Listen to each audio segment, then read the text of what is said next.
Well, this is not a video I ever wanted to make or expected to make, but on a wild camp last night, my car has been broken into, everything taken, car's a little bit damaged, and just generally kind of every wild camper's worst fear is getting back to your car and it's been broken into. So really gutted because I don't think there was anything of value in the car. They've taken everything. They've taken the pound coin that I would normally use to put in a shopping trolley. They've taken a tub of chewing gum. They've taken my energy drinks and pot noodles and porridge pots from the boot, which I keep in there just occasionally for lunch and stuff. They've taken all of that. They've taken anything really, all the kind of odds and sods and random stuff. So pretty much, I'd imagine to opportunist thieves, completely worthless. But my excess on my policy is £475. So if I take it through the insurers to get any kind of repair done to the vehicle, I pay the full 475 irrespective of what it costs to repair. So I'm out nearly 500 quid. I'm going to have a car that's got to go into a garage to have the driver's door replaced. The whole vehicle's full of glass. And they have used, basically, I'll show you now, they've used a large rock to break the window. Glass absolutely everywhere. I've got to drive home in a minute, so I've put my sit mat down to avoid some of the glass. Yeah, glass everywhere, all over the dash, all over all of the seats. Obviously the window completely smashed. And that large rock that's on the floor, they must have missed a couple of times because they've put a couple of quite sizable dents just beneath the window as well. So, not a very desirable car to joyride in because it's very slow and small, and so yeah, they didn't try to steal it. So I can drive it home now. I've just been waiting for the Crime Stoppers to let me know. They give me a crime reference and stuff, and they said I can basically drive it home because they've got no one available to come out. And I've been waiting here for nearly 2 hours now whilst I've been phoning my insurers and work and stuff and trying to get some things in progress. So yeah, I'm sure it is every wild camper's biggest nightmare, is leaving your vehicle somewhere. I mean, this location is absolutely beautiful. Only a couple of miles from civilization here in South Wales. But it's just, where can you stay to leave a vehicle these days? I assume that they must get broken into all the time. And maybe, I've just been really lucky and not having my car broken into. But it's put a real dampener on things. So I had a lovely little camp last night, and we'll push onto that video now and you'll hear me going, oh, I wonder if my car's been broken into, because I had a report on my credit cards tried to be used somewhere in West Wales. So yeah, we'll go into the video anyway, because I had really, really good night's sleep in this random little orange bivvy. But it's put me off now, put me off camping, because with time constraints and the early nights getting darker and stuff, I can't go as far. And even up in the Brecon Beacons, I suppose people park up there more because of where it is. So maybe cars in the beacons get targeted even more than in these random country lanes. But I am absolutely gutted, because I know in the past couple of videos I've mentioned I've been through some big life changes in the last couple of months. This left me very precarious financial position. So every penny really counts, and having to waste money just to put a window back in my car. And I've got to do the school pickup today and tomorrow, and I've got to do the school drop off. And am I going to have a car to do that in, or am I going to have a car with no window? It's just, I'm sure they made absolutely no money off of breaking into my car last night, but they've cost me a lot of money, time, stress. Yeah. Let me know in the comments if you've ever had your car broken into, or if it's a worry of yours, and what you do to avoid that. I was wondering whether, like, if you're in the trade and you've got a van and stuff, do you just put a label on your car when you leave it saying there's absolutely nothing of value left in this vehicle? I don't know. Would that stop them from breaking in? I don't know. Anyway, we'll go into the video now and I'll show you this little bivvy and what a lovely camp it was. And then you'll see my hopefully it's not been broken into face tomorrow. But anyway, I'm going to go home now.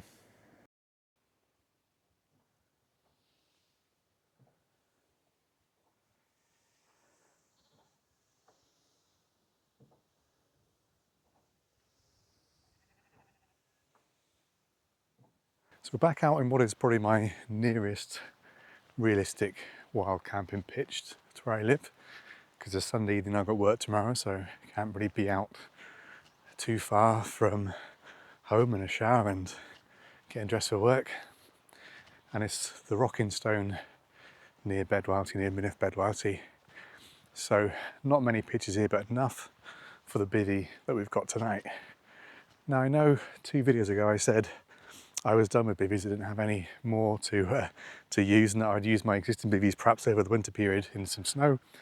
But since then I sold the awful Black Diamond Spotlight bivvy and I picked up this Aqua Quest Hideaway Bivy for about £56, including postage, from eBay. And it's supposed to be brand new, only ever pitched in the garden for photos on the listing. Now I've not checked what's in it.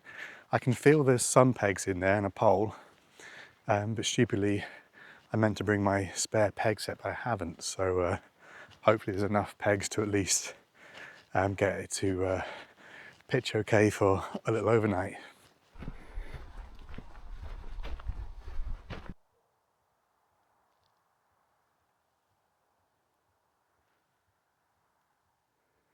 Now I'm getting more experienced at bivvy camping, so I bought a towel because it feels like a really still night, going to be quite cold. Plenty of moisture as always in the South Wales valleys. It's going to be dry overnight, but I'm suspecting there's going to be quite a lot of condensation. But it is looks to be really interesting bivvy, and for £56, figured why not? Because I can always just set it back on if I don't like it. Now I would say at this point in time it is a particularly good time to be buying camping gear. This year I've noticed a real drop off in second-hand prices. Lots of really good expensive tents going for not a huge amount of money. This bivvy was dropped in price loads of times. It was on for a few weeks before I finally bought it. It just seems like, I don't know, there's a lot more gear than there is people actually wanting to use it.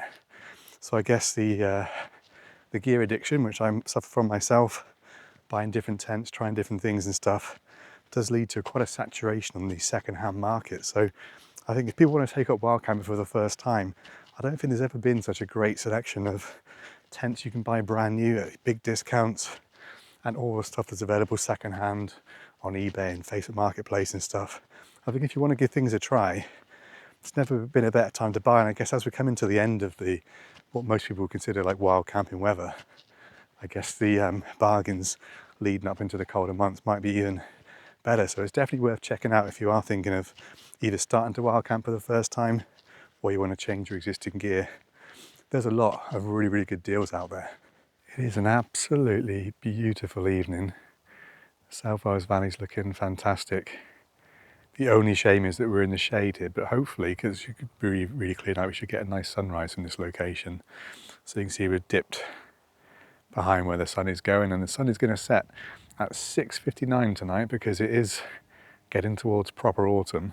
So last time we camped here, we didn't actually have time to look at the rocking stone because it was really threatening heavy rain. I wanted to get the bivvy pitched and have a look around it and stuff, but got slightly more time tonight, I think, because it's not going to get too dark with the clear skies. So yeah, it's a fantastic location, really dramatic, jutting out rock, massive drops behind me, and a reasonably quiet road up through a lovely South Wales Valley. So definitely a spot worth having a nose to because it's a very quick walk. It was only 0.82 miles to get here from the car. Very easy walk as well. So yeah, it is a really cool little location. Someone else's wild camps. I know Jamie H, I think, has done it on YouTube after seeing my video of walking here. So yeah, we're going to pitch in the same location as I used the Spotlight bivvy in, and that bivvy was absolutely terrible. So I've got more hopes for this one. At the very least, it should be slightly bigger and a little bit more off my body. So hopefully I won't wake up completely soaking wet like I did in the Spotlight bivvy, but I guess we'll have to wait and see if it's going to happen or not. Now in terms of pack size, it is certainly not a small bivvy. It's about the size of a small one-man tent. And it's about 1 kilo in weight. I'll put the exact weight on my scales when I get home. I'll weigh it tomorrow. Yeah, so it's not a small pack size. It's definitely pretty substantial, but I think that's going to be reflected in the size of the bivvy itself. Has a drawstring top, so not a massive opening to get it back into the bag afterwards. So we've got a bag of pegs, which feels like there's a couple in there. And these are just plain old cheap aluminium hook pegs, and there's 5 of them. It's like a couple of guy lines, and then it's a hooped bivvy, so we're going to have a single hoop as well. And that's just unbranded, pre-curved aluminium. Now the bivvy itself does come in 2 different colours, but they're all the same size. There is a much more subtle green, and then there's this slightly bright orange, but it's not a massively bright orange, it's kind of like, feels like lifeboat orange. One interesting feature of this bivvy, it does have a window, although it looks pretty manky to be honest, so I don't know, this does look it's not been used in terms of material, it looks brand new, but the window looks a little bit mangy. Perhaps that could be cleaned somehow. Pitching it should be fairly straightforward. Like I said, I've not taken out the bag yet, so with just the one hoop it should be pretty easy to do. Quite a generous sleeve for it. So the pole just goes into 2 little metal hoops either side, and you can see underneath there is a kind of tension band, which I assume you can tighten up. I assume wrong, there's no way of tightening it, but it should, I guess, in bad weather give you a bit more stability. At the bottom end there are 2 little points here with, feels like little plastic poling, so that gives it a little bit of height at the foot end, so your feet shouldn't be as compressed as it normally would be in this kind of bivvy. So there's 1 each side of those, and then at the bottom there are 3 further points, so I assume that they can be pegged down if you want to, or also used as points to hang off of trekking poles or any kind of overhead support that you might have.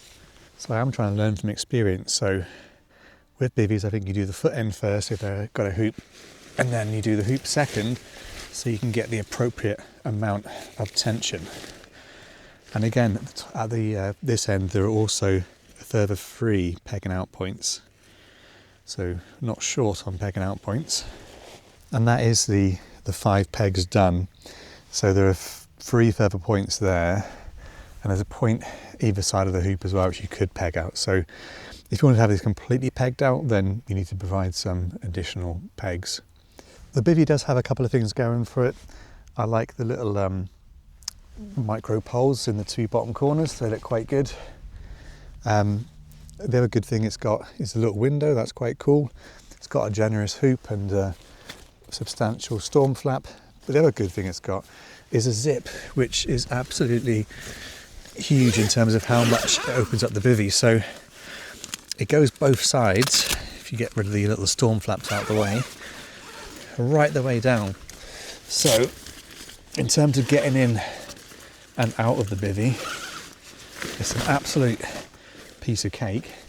And then in terms of having ventilation on a warm evening, you can have the inner mesh up like that, and then you've got pretty much almost 2/3 of the bivvy completely exposed, so the airflow would be fantastic, but yet your head is still going to have some weather protection, some wind protection from this generous top here.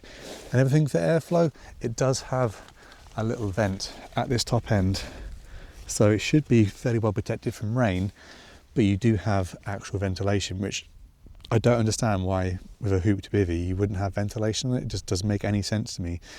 Yeah, the hoop gets the bivvy off your face, but it also provides you a decent panel where you can get some airflow in. So those designs where they've got this similar kind of design with this kind of zip and this kind of hoop, I don't know why they wouldn't put a vent on it. The Black Diamond bivvy should have had a vent on it. Looks to be absolutely massive, really wide. I'll stick the specs on screen in terms of length and stuff, but it's massively wide. And I'll show you that when I get my gear in it. So the sleep pad and stuff is going to absolutely disappear in here. The only thing I wonder is how long it is, how much gear I can get in at the head end as well, but it looks to be really, really generous. So there's the sleep mat in. Looks really quite generous space-wise. That's just a Nemo tensor insulated. And I've also just hooked out one of the bottom things as well, just to make it a little bit more taut at that bottom end. But I think ideally you'd have those 3 little bottom ones hooked off of something above to give it a bit of extra lift, but just have to do for now. So yeah, sleep mat's in absolutely fine. Tons of space at the bottom there, so decent bit of foot room down there. Enough room easily for all my stuff and my shoes, and possibly down that side my bag as well. So I should be able to get everything inside the bivvy with me. Maybe even the bag at the top end emptied out and use it as a little bit of a pillow as well, bit underneath the pillow to give them a bit extra height. That should be quite good. Okay, so everything's in the tent very nicely. Only thing I've got outside is my trainers, which I'm currently wearing, so they'll go inside the tent with me as well. So the backpack's at the top end, using that as a pillow with my Nemo pillow on top. All my sleeping bags absolutely fine. Yeah, really, really spacious bivvy, and I guess it should be, giving us about 1 kilo, so quite a bit of weight. Other thing I will say as well is that these mesh layers, one advantage of those is that they don't form condensation as easily as the other material. So the fact that that's so generous, you're going to have that mesh layer over almost 2/3 of the inner, which should stop or at least slow down the build-up of condensation quite substantially. So I think that's going to be a real positive. Temperature's dropping now. They give it about 6 or 7 degrees overnight in town. So up here, probably about 360 meters, maybe slightly more up here, so probably be slightly colder. So it should be a good test, and I might just put a couple of guy lines out on the hoop just to get them fitted really whilst I'm hanging around. I spent ages untangling the guy line to realise it's just one single really, really long guy line with 2 adjusters on it and a hoop in the middle, so I have no idea how that's supposed to work, and I realised I don't have any spare pegs anyway, so I couldn't peg it out. So yeah, I've given up with that. The first thoughts on this, again, these things are a bit weird because having been crushed up in a bag, they don't really sit right now that it's out of the bag, so it doesn't really want to get back into shape, so it's not really going to perform very well at the moment as a storm flap because it's just all twisted in the wrong direction, so that's a bit useless. And the same with the vent, there's nothing to prop it open with, so it's got one of these sort of stiffened peaks, but it's not stiff enough to keep it open even without any kind of wind hitting the bivvy. So I'm not sure how effective that vent's going to be because there's really not a great deal of airflow through the really poor little hoop there. It really needs a little Velcro tab like you get with a lot of tents, where you can just literally put the Velcro like that and push it out from the vent. So I'm not sure how effective that's going to be. Temperature's really dropping now, but you can see quite a generous bit of headroom. The stitching around here that keeps it off your face and body is really quite effective. So should be really quite a roomy little bivvy. So first impressions in terms of the interior space, really good. Just less convinced by this stupid flappy hood and by the vent, but having said that, it was £56 and it does appear to be new. The only thing that looks a bit ropey is the window, but I think from experience of those kind of windows on tents, they always are a bit ropey. I don't think they've perfected the materials that can look remotely like glass or be remotely sort of clear, but temperature's really dropping now. Light is definitely fading. Autumn is here, sun has set 13 minutes ago, the moon is already up. Massive field of cows on the other side of this fence that are quite noisy and just taking massive wheeze all the time. So it's like having your own water feature next to you, which is quite cool. Yeah, so I'm just going to really get into the bivvy and get warmed up because it is starting to really drop, and I've forgotten gloves. I've got a hat this time, but I've not got any gloves, so it's starting to feel the chill quite a lot. So I'll go over more specs tomorrow. From memory, I think it is very waterproof. It's got a good hydrostatic head, but we'll go through that in the morning when we'll see just how much condensation we've suffered with overnight. Well, good morning from the very still, very peaceful South Wales Valley. It is very, very still. Everything is soaking wet. There's actual puddles of dew on the bottom of the bivvy, and all of my gear is pretty damp because it was pretty chilly, and I think at one point there was a tiniest breeze, but it's been very, very peaceful all night. So very, very heavy dew. Everything is soaking wet around me. The bivvy itself, I slept with the only the mesh, so the bivy was completely open as much as it could be. Big shout out to the Sea Summit Track 3, kept me really warm last night and kept me really dry, so I can feel there's a lot of moisture on the outside of the sleeping bag. Obviously dew formed on the outside of the sleeping bag. The foot box of the bivy, which is the only bit that's kind of sealed up, feels pretty wet, so I know the bottom of the sleeping bag has had a lot of moisture to deal with, but my legs are warm, my feet are warm. The condensation on the inside of the bivy, not horrific, but plentiful, given that I slept with the bivy completely open. So again, this is, I would just say, normal tent material, very prone to the condensation, so not an ideal material to make a bivy out of. The most condensation resistant materials I've found so far, the ones which have got like almost like a tiny microfiber, sort of micro fleece lining on them, makes the materials heavier, but it makes them a lot more resistant to condensation. So I still think that the Sierra Designs backcountry bivy, that has a bit of a feel about that. So it's definitely something different on the liner of that, which helps to reduce condensation. And the back Pro, so the half tent or the Heads Up Bivy Pro, very different material there as well, which is a lot more resistant to condensation. But I would say spacious, comfortable. I had all the gear inside with me, but I think if I had zipped up the bivy because it was too cold, or if it started to rain or whatever, I think the condensation would have been pretty tragic, because the inside of the material now is pretty bad. So I don't know whether to use it again, perhaps in the rain, give it a proper try, I don't know. I think, I don't know, I think with the material that it is, I can't see it being condensation resistant, so I think you would still, in the rain, you still end up soaking wet from condensation. But it is a beautiful morning, just sat opposite the sunrise now, tiny bit of mist in the lower South Wales valleys, just sound of birdsong and a couple of cars in the distance. Yeah, I actually slept really well. Plenty of space in the bivy. I'm a side sleeper, I could manage a side sleep in it fine. Yeah, slept really well. Had my backpack at the head end as a underlayer for my pillow, was really good.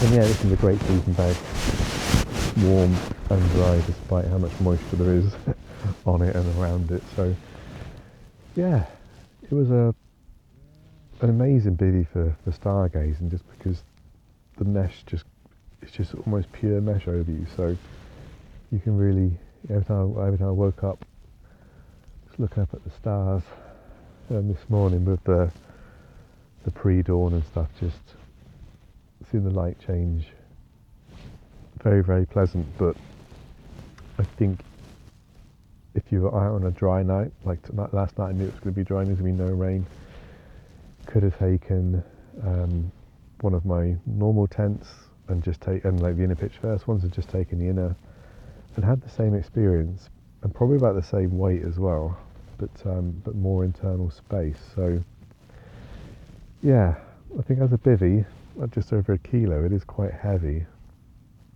so you got to bear that in mind. So I did say I'd go through a few more of the specs this morning, so I'll straight from the website. It's currently on sale for £155.86. Sorry, it's €155.86. So probably about £140-ish, something like that. And it's got a 10,000ml hydraulic head on the fly, and I assume that the bathtub is going to be the same. Yeah, it is. The body fabric is 70D nylon ripstop, and the floor fabric is 70D nylon, and it's got PU and DWR waterproof ratings. And the breathability rating is 10,000 grams per metre squared per day, which, no idea what that means, but it doesn't sound like a lot if that's a per day figure. Some of them, if it was quite breathable, I think they would quote it by hour, so by day doesn't have much thing. It's got one shock cord pole which we've got, and it's got the 5 aluminium stakes which we've got. So I bought it used obviously for £56, but it did come with all the original stakes and you get 5. So you could definitely use a few more stakes if you wanted to get this properly. And I think obviously if you can use it in bad weather, you'd want to put some guy lines on that pole. There is potential for 3 guy lines. There's 3 hoops for guy lines off the only pole, so you could happily do that. Yeah, so one of my best night's sleep for a while out wild camping, so that was positive. But yeah, I might have to use it again in the rain just to see what the condensation is like in those conditions. But for dry weather bivvy camping, it's absolutely fantastic because you just got loads of airflow and space with just that masses of mesh on it. But it's very heavy for dry weather camping. I'd suggest a kilo, and the pack size is pretty sizable as well. So I think it's definitely a compromise bivvy when it comes to pack size and weight. But I don't know, I'll have to give it a try in the rain, I guess, and just see how terrible the condensation is. So I think that's perhaps what I'll have to do over the next few months is, yeah, take it out on a night where there's some rain forecast, when I have to have it all zipped up and see what it's like. But I'm going to have to get up and pack away now. Going to do my usual thing. I think I'm just stuffing as much pack straight into the bag as I can because it's all pretty wet, so I need to get dried when I get home. And I've had a message this morning that my debit card was attempted to be used in St David's, which is West Wales, at about 3 a.m. So I'm conscious that my wallet is actually in my glove box, or was in my glove box when I left the car last night. So now I'm wondering if someone broke into my car and nicked my wallet and cards and stuff. So I'm slightly dubious, so I'm going to get back to the car as quick as I can and see if it's still there and if it has been broken into. So yeah, get packed away. I'll catch up you on the walk back. I do think if you just want a nice easy overnight, then a bivvy is quite a good option because it's really quick and easy to set up, and then really quick and easy just to pack away, stuff it back in your bag and get on with your day. So yeah, I'm not saying that would be a good option for like through hiking because you've got to manage moisture and somehow dry your gear as you go. So that's when it's really important to have a shelter that keeps all your gear dry inside. You don't suffer from masses of condensation and get your stuff damp because it's heavier to carry and you've got to try and get it dry.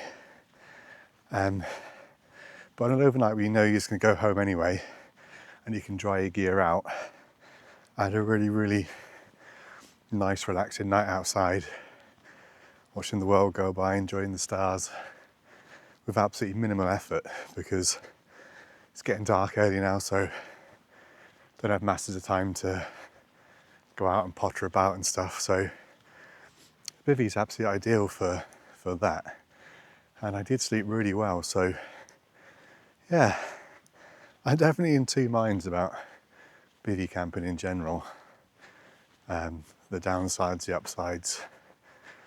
Yeah, the issue with the tents, sometimes they can be a lot more hassle to pitch and take down and stuff. So like if I'm feeling lazy, I know that bivvies are just the easiest thing to do. So I think I'll hang on to this bivvy for a while now. I've added to my collection of bivvies I'll be using more over the winter to see how they fare in worse conditions and stuff. But yeah, I think for £56 you do get a lot of gear for your money. And oh, it's looking very cold down there now. I'm not sure if there might even be a frost in the bottom of some of the valleys there in the sheltered spots. But yeah, what a glorious morning. I'm just going to be really desperate to find out if my car is still there and if it has been broken into or not. So putting a slight downer on what is a very beautiful and peaceful morning.